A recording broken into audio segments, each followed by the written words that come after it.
Emergency fund అంటే just savings కాదు, అది మన ఫినాన్షియల్ జర్నీలో మనకి సీట్ బెల్ట్ లాంటిది.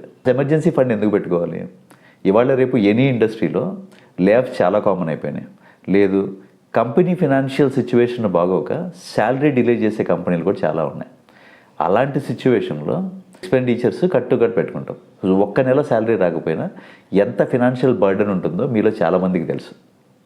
సో ఒక 3 to 6 months మన ఎక్స్పెండిచర్ని ఎమర్జెన్సీ ఫండ్గా కనుక బిల్డ్ చేసుకోగలిగితే ఈ టెన్షన్స్ నుంచి అన్నిటి నుంచి మనం ఎస్కేప్ అవ్వచ్చు.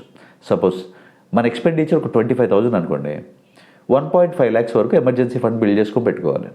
ఫర్ ఎగ్జాంపుల్, ఒక ఎంప్లాయీ ఒక 50,000 సంపాదిస్తున్న ఒక ఎంప్లాయీ ఎవరైనా ఉన్నారంటే తనకి ఏదైనా సడన్గా మెడికల్ ఎమర్జెన్సీ వచ్చి ఇన్సూరెన్స్ ఉన్నా కూడా రూమ్ లిమిట్ క్యాప్ వల్ల 50% ఆఫ్ ది అమౌంట్ ఇతను కట్టాల్సి వస్తే మంత్లీ ఎక్స్పెండిచర్ అంతా అయిపోయిన తర్వాత మన జేబులో ఏం మిగులుతాయి? ఏం మిగలవు.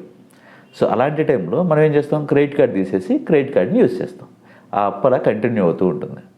అదే మీరు ఎమర్జెన్సీ ఫండ్ కనుక బిల్డ్ చేసుకొని ఉంటే జీరో టెన్షన్. మీరు రోజుకు ఒక 50 రూపీస్తో స్టార్ట్ చేసిన ఒక 2-3 yearsలో ఒక డీసెంట్ ఎమర్జెన్సీ ఫండ్ని బిల్డ్ చేయగలరు. So start saving emergency fund from today itself. Thank you.